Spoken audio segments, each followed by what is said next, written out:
Welcome back to my channel.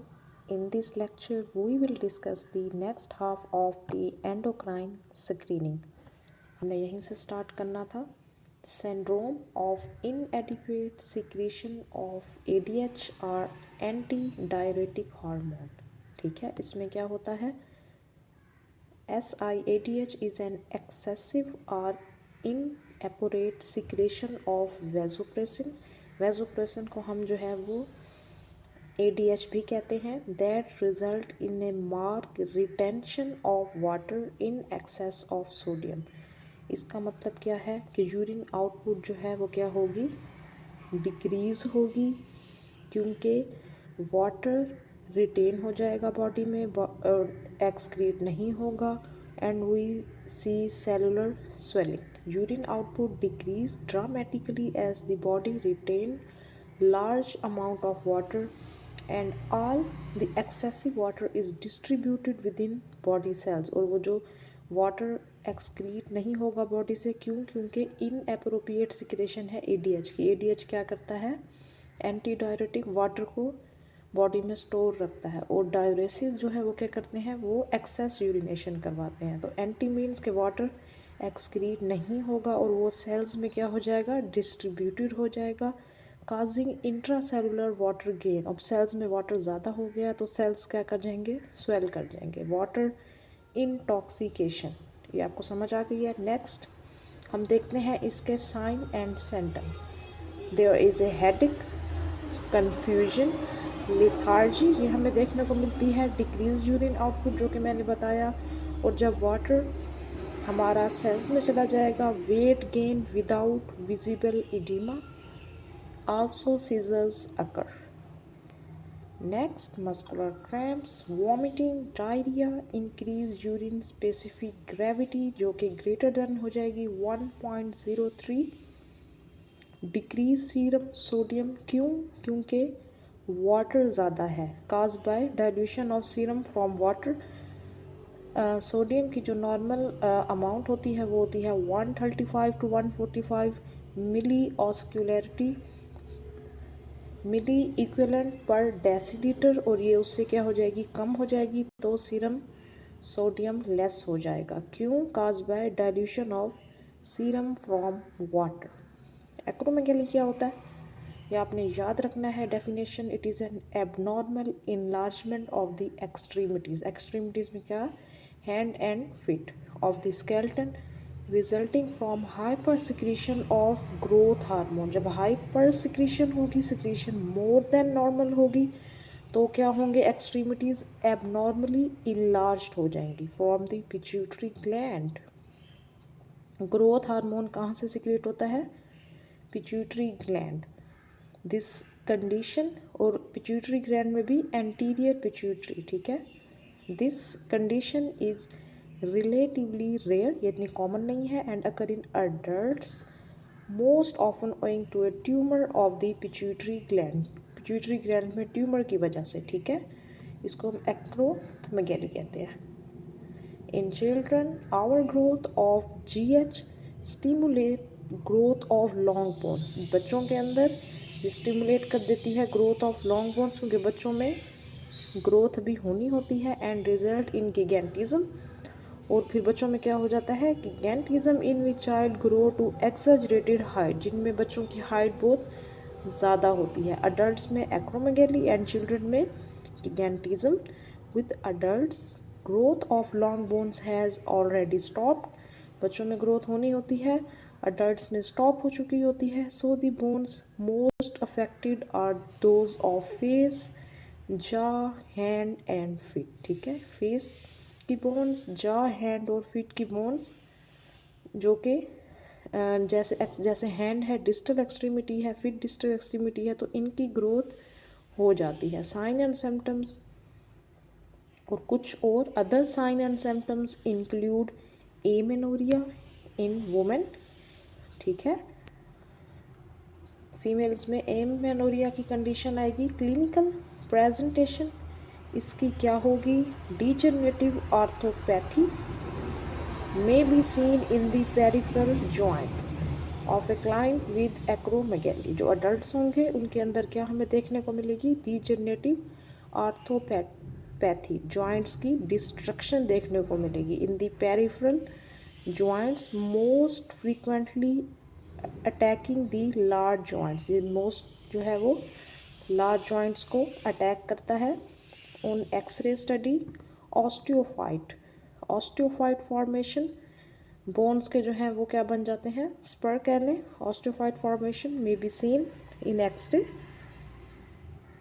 Along with widening of the joint space ज़्यादा हो जाती है because of increase cartilage thickness के increase होने की वजह से, ठीक है। Osteophyte and widening of the joint space.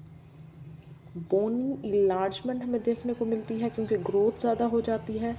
वही सब bones face, jaw, hand and feet, amenorrhoea in the females, diabetes mellitus, profuse sweating जिसको हम डायाफोरेसिस कहते हैं, एंड द हाइपरटेंशन। ये सिम्टम्स इम्पोर्टेंट है, ये आपने याद रखने हैं। CTS carpal tunnel syndrome, hand pain and stiffness हमें देखने को मिलती है। बैक पेन, बैक में थोरेसिक रीजन पे एंड लंबर रीजन पे। Myopathy means muscle degeneration and poor exercise tolerance. अब हमारे पास है, अब हमने एक्रोमेगैली और गिगेंटिज्म देख लिया है। गिगेंटिज्म बच्चों में था और एक्रोमेगैली अडल्ट्स में।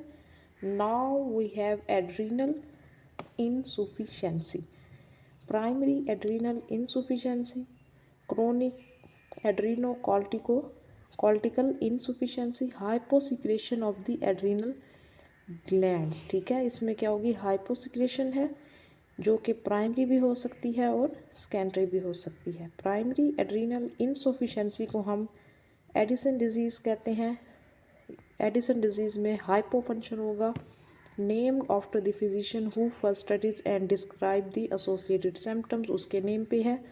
It can be treated by the administration of exogenous means के एक्सटर्नल कॉर्टिसोल, ठीक है। कॉर्टिसोल से इसको जो है वो ट्रीट किया जाता है बाय द एक्सोजीनियस एडमिनिस्ट्रेशन। इसको हम कहते हैं adrenal insufficiency.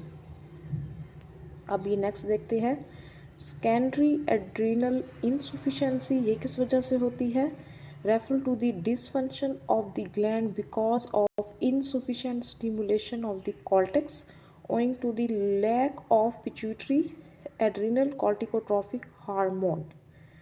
Causes of secondary disease include tumor of the hypothalamus, hypothalamus में ट्यूमर की वजह से, और pituitary और removal of the pituitary। तो फिर क्या होगी, inadequate secretion जो है वो ठीक नहीं होगी। rapid withdrawal of the corticosteroid drugs। There are primary and secondary adrenal insufficiency और उनके साइन एंड सिम्टम्स बताए गए हैं। Clinical manifestation of secondary disease not occur until the glands are almost completely non-functional and are primarily related to the cortisol deficiency only। जो हमारे पास secondary है, इनका difference देख लें। ये तभी होगी जब जो है ग्लैंड्स कम्प्लीटली नॉन फंक्शनल होंगे, और प्राइमरी जो है ये रिलेटेड होती है टू दी कॉर्टिसोल डेफिशिएंसी, और इसमें हम जो है वो एडमिनिस्ट्रेशन ऑफ कॉर्टिसोल करते हैं एक्सोजीनियस, ठीक है। कुशिंग सिंड्रोम, एडिसन हम देख लिया, अब है Cushing syndrome occur producing a group of associated sign and symptoms. इसके जो है साइन एंड सिम्टम्स बहुत इंपॉर्टेंट है। Hyper cortisolism cause by excess secretion of ACTH, ठीक है। ACTH की एक्सेस सिक्रीशन की वजह से हाइपर कोर्टिलोसिज्म होता है from the pituitary stimulation. It is, हम इसको क्या कहते हैं, ACTH dependent Cushing syndrome.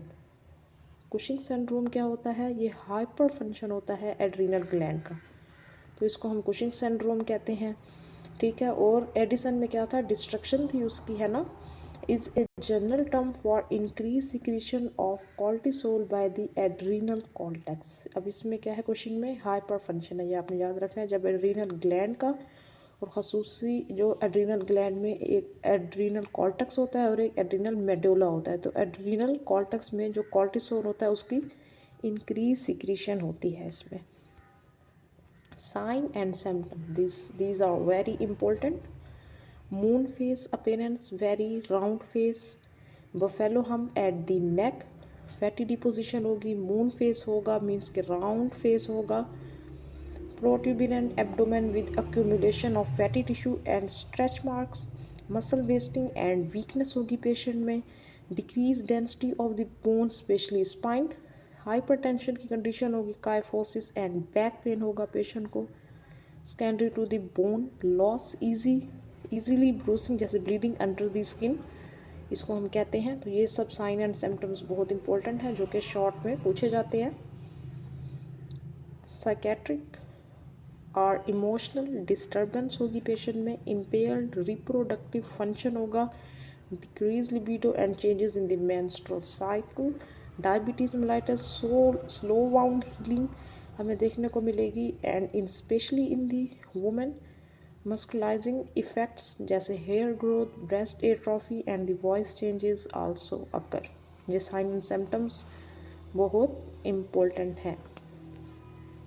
Hyperthyroidism, जैसे इसके नाम से ही आपको पता चल रहा है, हाइपर मीन्स इसकी एक्सेस सिक्रीशन होगी थायराइड हार्मोन की। हाइपरथायरॉयडिज्म और हाइपर फंक्शन या इसको हम थैरोटॉक्सिकोसिस भी कहते हैं, ये वो डिसऑर्डर है in which thyroid gland secrete excessive amount of thyroid hormone. Thyroid gland hormone release करता है T3 T4, T4 is thyroxine and T3 is try आयोडोथायोनिन।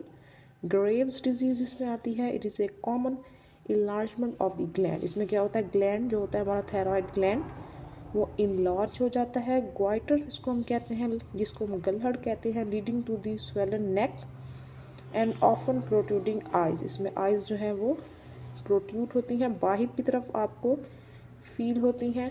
Cause by the retraction of the eyelids and the inflammation of the ocular means eyes के जो muscle होते हैं उनमें inflammation हमें देखने को मिलती है। ग्रेव डिजीज ग्वाइटर भी कहते हैं।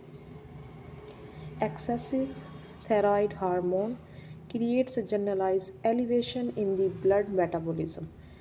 दो कंडीशंस होती हैं, हाइपोथायरॉयडिज्म एंड हाइपरथायरॉयडिज्म। हाइपरथायरॉयडिज्म में हमारा मेटाबॉलिज्म इंक्रीज होता है, हमारे जो थायराइड ग्लैंड होते हैं जो हार्मोन रिलीज करते हैं उनका वर्क होता है कि बॉडी में मेटाबॉलिज्म को कंट्रोल रखना। अगर वो कम रिलीज़ होंगे तो मेटाबॉलिज्म स्लो होगा, अगर वो ज़्यादा रिलीज़ होंगे तो मेटाबॉलिज्म इंक्रीज़ होगा, और ये एबनॉर्मल होता है चाहे वो हाइपो हो या हाइपर हो। The effect of thyrotoxicosis occur gradually and are manifested in almost every system. In more than 50% of the adults older than 70, 3 common signs are, कौन कौन से कॉमन साइंस हमें हाइपरथायरॉयडिज्म में देखने को मिलते हैं। These are very important. Tachycardia, आपकी हार्ट बीट जो है वो मोर देन 100 होगी। फैटीग एंड वेट लॉस, क्योंकि उनके अंदर मेटाबॉलिज्म ज़्यादा है तो उनमें उनको जो है वो डायरिया की कंडीशन रहेगी और उनका वेट लॉस रहेगा। मेटाबॉलिज्म ज़्यादा है तो हार्ट रेट भी इंक्रीज़ होगा। तो इस तरीके से आपने ये याद रखना है। In clients younger than 50, clinical sign and symptoms found most often include tachycardia, hyper active reflexes भी ज़्यादा होंगे।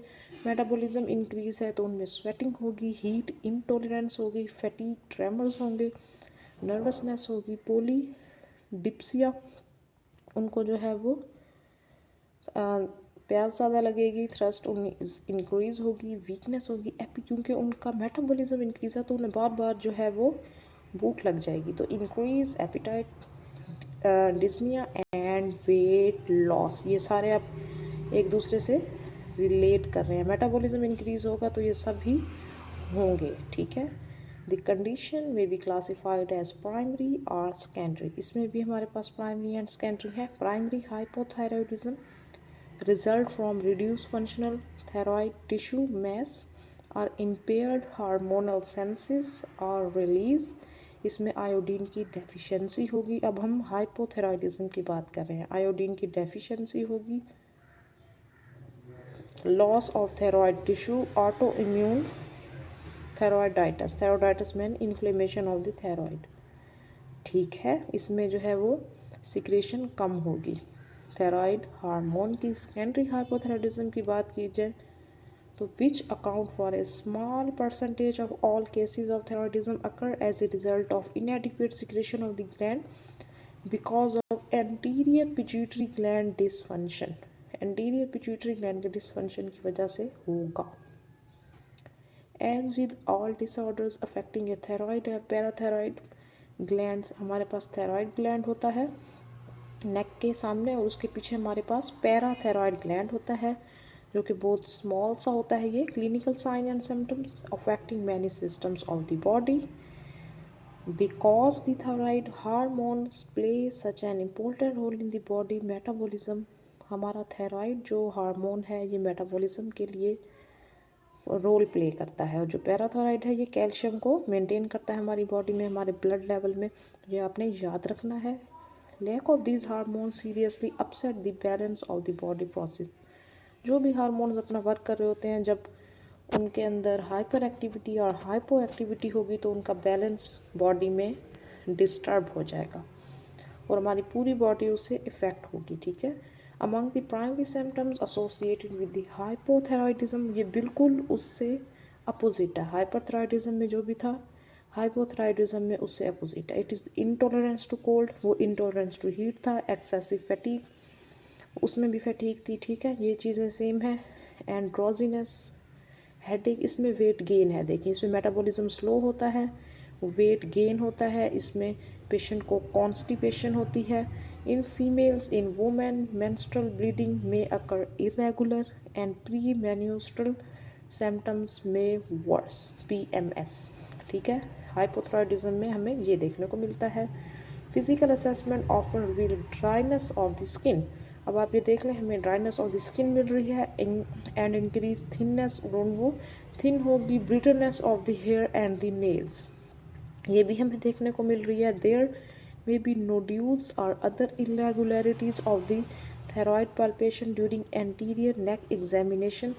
थायरॉयड एग्जामिनेशन कैसे किया जाता है? डॉक्टर जो है वो पेशेंट के बिहाइंड खड़े होते हैं और उनके नेक से थायरॉयड को पैल्पेट करते हैं। There may be the nodules और अदर इरेगुलरिटीज़ जो है वो देखने को मिलती हैं upon thyroid palpation.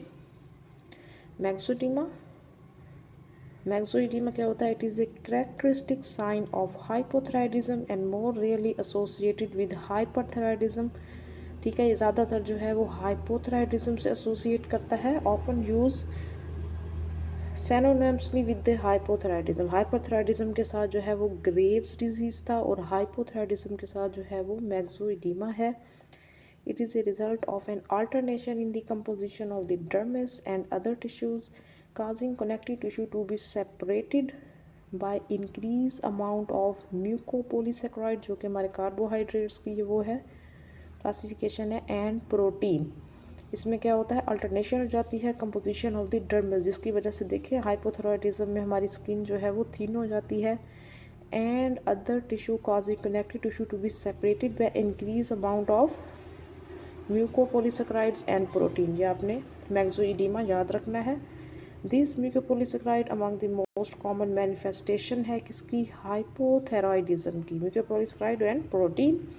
Flexor tenosynovitis, tendon में जो टेंडन्स को कवर करती है साइनोवियल शीट, उसमें इन्फ्लेमेशन हो जाती है। फ्लेक्सस में जो कि फ्लेक्शन करवाते हैं उनमें विद स्टिफनेस ऑफन अकम्पनाइज CTS। अब देखें हाइपोथायरॉयडिज्म में कि पेशेंट में हमें CTS भी देखने को मिलता है। ये सारे sign and symptoms hypothyroidism and hyperthyroidism के जो है वो डिफ्रेंशिएट करते हैं। साइन एंड सिम्टम्स में पता चलता है कि पेशेंट को हाइपोथायरॉयडिज्म है या हाइपरथायरॉयडिज्म है, या फिर हम उनका लैब टेस्ट करवाते हैं। ठीक है, CTS can develop before other sign of hypothyroidism. तो ये आपने याद रखना है, CTS is in the hypothyroidism. ठीक है, जो साइन एंड सिम्टम्स पहले पहले आते हैं वो बहुत इंपॉर्टेंट होते हैं पेशेंट के डायग्नोसिस के लिए। And this is the end of my lecture. This is very important lecture. I definitely sure that you enjoy this lecture. Thank you.